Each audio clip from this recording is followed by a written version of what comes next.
AITA for punching a girl at a party after she grabbed me? Okay, so this blew up more than I expected, and I'm still trying to wrap my head around how everything spiraled so fast.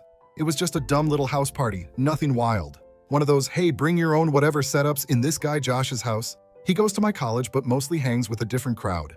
I went because my buddy Ryan said there'd be free pizza and probably some girls. Real high standards, I know. It was in Sacramento in this old two-story house with way too many people in it for how small it looked from the outside. You know the kind? Fairy lights, half a Costco-sized case of Truly cans, and a Bluetooth speaker that kept cutting out because someone's phone was too far. I didn't even want to drink that much. I'd had a rough week with classes, my job at Target, seasonal, but they keep extending me, and my ex popping up again with just checking in texts. So I was just trying to zone out, talk with Ryan, maybe grab some food, and bounce. No drama. Then comes her. Let's call her Kaylee. I didn't know her. I still don't really know her, just that she was one of those people that gets real friendly real fast. At first, I didn't think anything of it. Some people are just bubbly when they're buzzed. But after the third time she came over to me slurring about how tall I was, I'm 6'2", not NBA or anything, just normal tall, and giggling while leaning into my arm, I started backing off. I didn't want to be rude. Like, I wasn't about to shove someone away just for being annoying. But I made it pretty clear with the one-word answers, checking my phone, even moving across the room a couple times. Nothing mean, just distant. Then came the kitchen moment. I was just standing there talking to Ryan about how this guy was bragging about his crypto earnings while eating cold Little Caesars. We were half laughing, half bitching about it when I felt something behind me, like someone got real close. Then this voice says something I didn't catch, like slurred nonsense. And suddenly I feel this hand full-on grab my junk from behind. Not an accident, not a bump. She grabbed me and I just snapped. I don't mean I got angry and thought about it. I mean my body moved before my brain could even catch up. I spun and threw a punch. It wasn't some MMA knockout, but it connected, right in the side of her face. She fell back onto the floor, hit the fridge on the way down, and burst into tears instantly. The music stopped. Someone screamed. A girl shouted, "What the fuck is wrong with you?" and ran over to Kaylee. I was just standing there chest tight like, did that really just happen? Ryan backed me up immediately. Yo, she just grabbed him, dude. But half the room was yelling over each other. One guy got in my face saying, "You never hit a girl." I shouted back, "She grabbed my dick." But it was already chaos. People filming, others pulling me back, someone holding ice to Kaylee's cheek. Eventually, Josh came in and told everyone to shut up. I explained what happened. He looked somewhere between pissed and freaked out, said I should probably just leave for now. Not like get out angry, but that awkward, let's just not make this worse tone. Ryan walked me out, said he had my back. But on the Uber ride home, I started seeing group chat notifications pop up. One person said I assaulted someone unprovoked. Another said I had anger issues. A girl I barely knew DM'd me on Instagram saying there were better ways to handle that. I don't know, man. I didn't want this. I didn't go there looking for any of this. I just wanted pizza and maybe not to cry over my ex for one goddamn night. And now there's this weird split. Some people defending me, others calling me a predator in reverse. Like I did something unspeakable. Was I supposed to let someone just grab me like that? So yeah, the next morning was weird. You know that sinking feeling when you wake up and your body already knows something's off before your brain even catches up? That was me. I opened my eyes, looked at my phone, and boom, 47 unread messages, 3 missed calls, and 2 new Instagram story tags. I hadn't even brushed my teeth yet, and I was already in digital hell. First thing I saw was Ryan texting me, "Dude, she's telling people you hit her for flirting." And then a screenshot. Kaylee had posted this blurry-ass selfie from the ER waiting room, like full-on crocodile tears, captioned, "Some guys can't handle rejection, I guess. Punching girls is never okay. #trigger warning, #violence." I wanted to throw my phone across the room. Rejection? What rejection? I wasn't even talking to her. I never asked for any of that. It's like the whole thing got rewritten overnight in some alternate timeline where I was this angry maniac who couldn't handle a drunk girl smiling at me. I tried calling Ryan, but he was still asleep. I ended up scrolling through replies under her story. People were comforting her, telling her how brave she was, dropping those goddamn "men are trash" comments like I was the face of the entire garbage bin. One girl I used to hook up with even commented, "This doesn't surprise me." Like? Ma'am, we hooked up twice and you ghosted me. Don't act like you've been knowing me since birth. Later that day, Josh, the party host, messaged me a long paragraph, said he wasn't taking sides, but a bunch of people were uncomfortable with me being at future parties. He said he knows Kaylee was drinking, but violence escalated things, and now his house had a dent in the fridge door. I replied with one sentence, "She sexually assaulted me, Josh." He left me on read. Meanwhile, Ryan was still team me and told me Kaylee had been going around campus saying I overreacted and that it was just a joke. A joke. Let that sink in. Imagine reverse genders here. Imagine I got hammered, grabbed a girl's crotch without her consent, and when she slapped me, I said, "Whoa, chill, it was a joke." People would be ready to burn me alive, no question. But because I'm a dude, and she's a 19-year-old girl crying on Instagram, suddenly I'm some kind of danger to society? Anyway, a couple days passed. I was keeping my head down, trying to focus on work, but word spread fast. At Target, one of the girls I worked with, super sweet before, suddenly got cold. I caught her whispering with another cashier glancing over at me. My manager called me in just to check on my mental state. No one said anything direct, but you could feel it, like I was wearing a sign that said, "Probably hits women." It was the most isolated I'd ever felt. Even my mom saw something about it on Facebook because apparently Kaylee's aunt shared her post, and someone from our old church in Folsom commented, "Praying for healing." So now my mom thinks I need therapy and won't stop asking if I'm okay mentally. But the worst part, the part that actually made me question if I was wrong, was when Kaylee messaged me. Out of nowhere. No hey, no sorry, just this. "I didn't mean to make you feel unsafe, but you hitting me was messed up and now I have nerve damage in my face. Hope it was worth it." Nerve damage. I sat there staring at that sentence for a solid 5 minutes. My stomach dropped. I didn't even hit her that hard. It was like an openish punch, not a clean jab. But now I was picturing her sitting in some clinic, getting told she'd have migraines forever or something, all because of a moment I didn't control.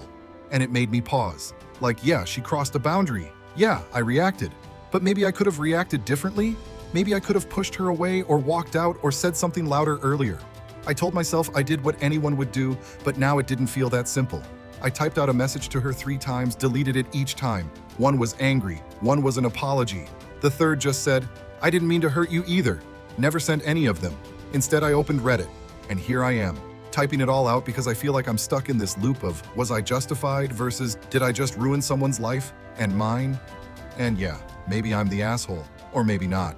Alright, so I wasn't planning on running into Kaylee again, but the universe clearly hates peace because the one weekend I decide to tag along with Ryan and a few friends to this lake thing out near Folsom Lake, guess who shows up? Yup, I didn't even know she was coming. Ryan swears he didn't either, which I mostly believe, but I'm still side-eyeing him for life. We'd pulled up early with coolers and towels, and I'm not gonna lie, I was feeling kind of okay. Sun out, some White Claws, Bluetooth speaker actually working this time. Then I heard her voice. And you know when your body just locks up? Like fight or flight without the fight or the flight just paralyzed? That was me.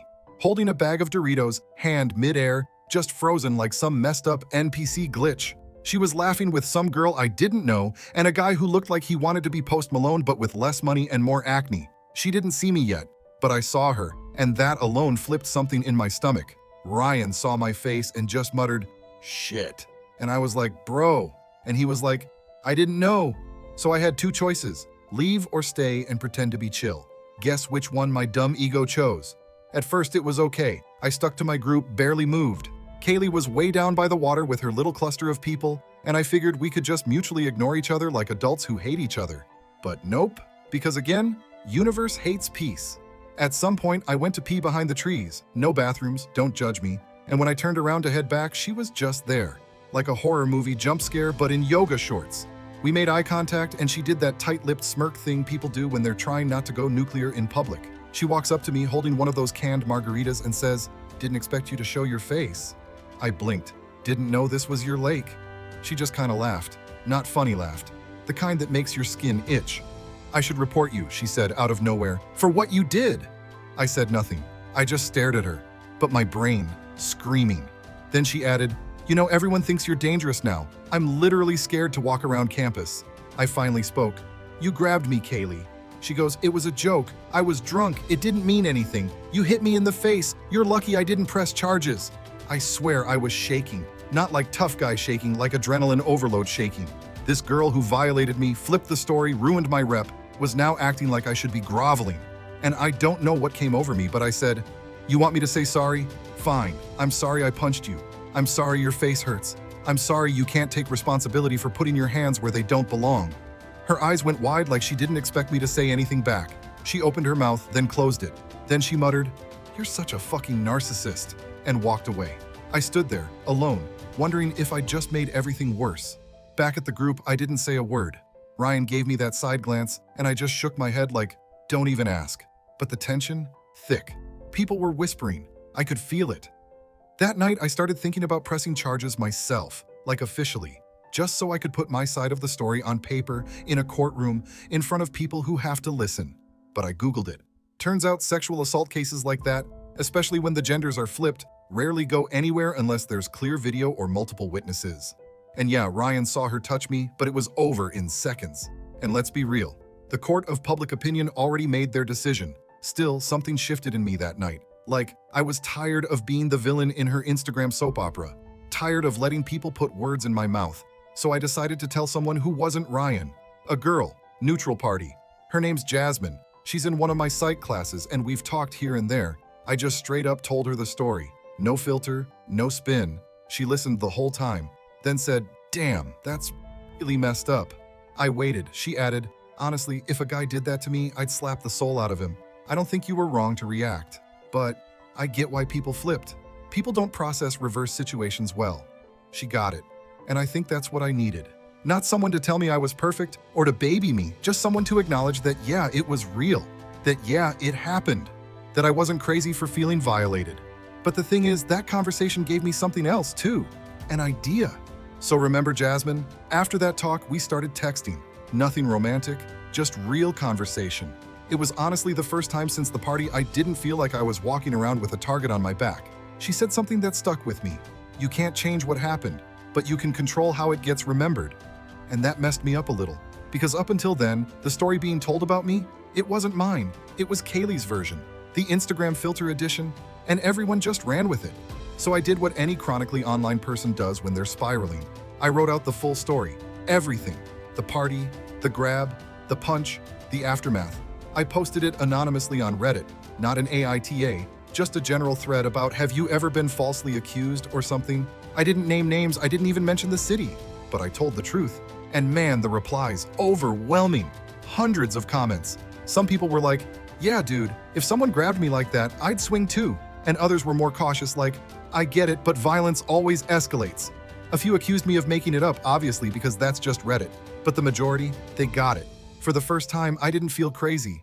Then I did something I didn't even plan on.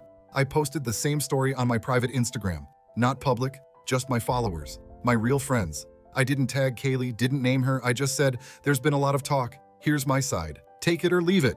The silence was loud. Over the next 24 hours, my DMs turned into a weird little social experiment. People who hadn't said a word to me since the party were sliding in with stuff like, "Damn, I didn't know it went down like that. Wish you'd said something sooner. Bro, I thought you were just being aggressive for no reason." Even Josh, party host Josh, messaged me, "Hey man, I owe you an apology. I didn't see what happened and just went off what people said." I told him I appreciated that, even if it was late. But guess who did see it? Kaylee. And instead of messaging me, she made another post, this time more subtle. Just a black background with white text that said, "When abusers flip the narrative, classic." Classic, huh? I didn't respond, didn't comment, I just let her dig. And she did. Her friends started coming at me in her comments, defending her, saying he's manipulating everyone and she literally has medical bills because of him. I didn't argue, didn't post again, I just watched, because something weird was happening. People started pushing back on her. People in her own comments, girls, guys, saying stuff like, "He didn't ask to be touched though. You can't just grab someone's crotch and call it a joke." This feels one-sided AF. She ended up turning off comments. And then, about 2 days later, I got a message from her. Long, rambling, passive-aggressive. Here's the gist of it. She never meant to make me feel unsafe. She was wasted and being stupid. She didn't think I'd actually hit her. She was still traumatized by the whole thing and can't believe I'm trying to play the victim. No real apology, just this victim versus villain garbage again. So I wrote back, took my time, reread it 5 times, then hit send. You don't get to violate someone and decide how they react. You don't get to cry foul when the narrative doesn't go your way. I didn't make you look bad, your actions did. I'm done talking about it, I'm not playing the victim, I was one.